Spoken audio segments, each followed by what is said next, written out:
ആക്കി തന്നത് ആ ഒരു ഉടമ്പടിക്ക് ശേഷമാണ്. കാരണം നമ്മൾ എല്ലാ കാര്യങ്ങളും ലൗകികമായി ആഗ്രഹിക്കുന്നവരാണ്. ഫാമിലി, ജീവിതം, എല്ലാ കാര്യങ്ങളും നമ്മൾ ആഗ്രഹിക്കും.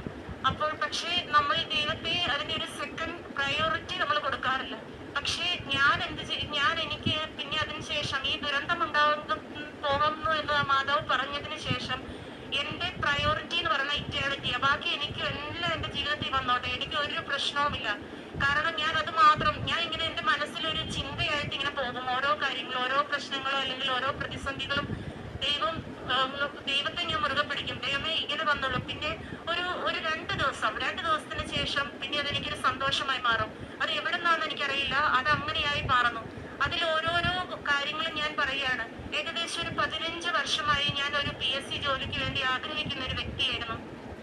ഞാൻ അത്യാവശ്യം പഠിക്കുന്ന കൂട്ടത്തിലാണ്. ആ ഒരു അഹങ്കാരം എനിക്കുണ്ടായിരുന്നു. കാരണം ഞാൻ പലപ്പോഴും PSCയിൽ ഫസ്റ്റ് 10 റാങ്കിന് മുമ്പിൽ വരും. പക്ഷേ അന്നൊക്കെ ഒന്നില്ലെങ്കിൽ അത് റിജക്റ്റ് ആയി പോകും, അല്ലെങ്കിൽ എന്റെ ലിസ്റ്റിൽ നിന്ന് അത് വിളിക്കില്ല. അപ്പൊ ഞാനൊരു താൽക്കാലികമായ ഒരു ജോലിക്ക് തുടർന്നുകൊണ്ടിരുന്നു. അപ്പൊ ഞാൻ ഈ ഒറ്റയ്ക്കായ ജീവിതത്തിൽ എനിക്ക് മക്കളെ നോക്കണം.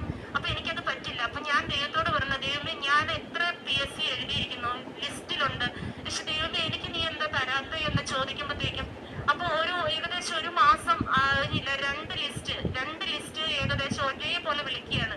ഏകദേശം 1 വർഷത്തിന്റെ ഒരു ഇട ഉണ്ടായിരുന്നു ജോയിൻ ചെയ്യുന്നതിന്.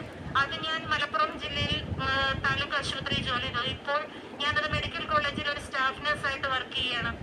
അപ്പൊ അങ്ങനെ എനിക്ക് ആ PSC 2 ജോലി എനിക്ക് തന്നു. ഞാൻ അന്ന് നിന്ന് ട്രാൻസ്ഫർ ആയിട്ടാണ് ഇപ്പോൾ തൃശ്ശൂര് വർക്ക് ചെയ്യുന്നത്.